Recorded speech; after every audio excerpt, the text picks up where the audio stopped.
देवी हुकुम,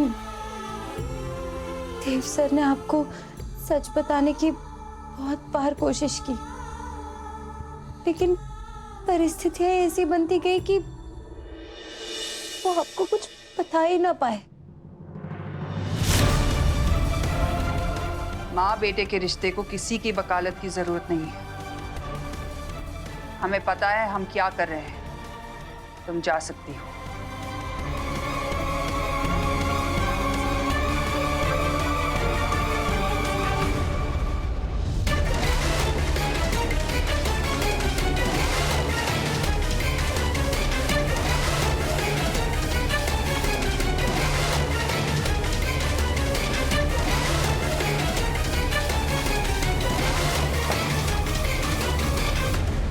माफ कीजिएगा देवी हुकुम, लेकिन मैं आपसे कुछ कहना चाहती हूँ।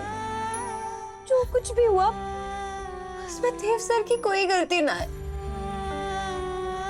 सारी गलती हमारी है। हमारे को उस दिन शूटिंग वाले मंडप से उठ जाना चाहिए था। देवी हुकुम, अगर गलती हमारी है तो सजा भी देव सर को नहीं, हमारे को मिलनी चाहिए। आपको जो भी सजा देनी है आप हमारे को दीजिए ना देवी हुकुम।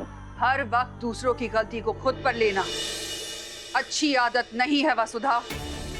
तुम बतौर ब्रांड एम्बेसडर उस दिन अपना काम कर रही थी। मुश्किल परिस्थिति में सही फैसला लेना तो देव की जिम्मेदारी थी, और पहली बार देव अपनी जिम्मेदारी से चूक गया।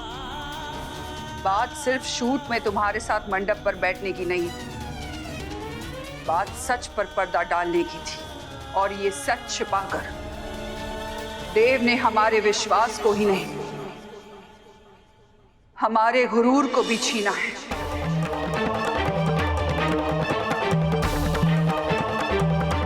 हमें कुछ देर के लिए अकेला छोड़ दो वसुधा।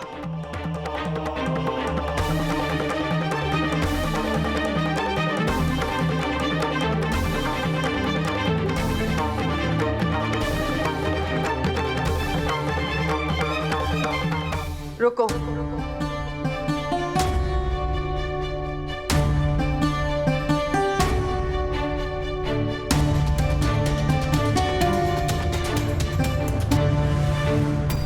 देव सिर्फ हमारा ही नहीं, तुम्हारा भी गुनहगार है वसुधा।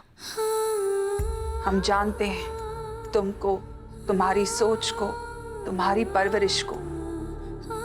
गांव की एक सीधी सादी लड़की की भावनाएं बहुत ही नाजुक और मासूम होती है। इसलिए हमने उस दिन फैसला किया था कि भले ही वो शूट की शादी नकली हो, पर मंडप पर तुम्हारे साथ बैठने वाला लड़का वही लड़का होना चाहिए जिसके साथ असल में तुम्हारी शादी होने वाली है। पर देव ने कंपनी और उसके फायदे के लिए जो कुछ भी किया सही नहीं किया।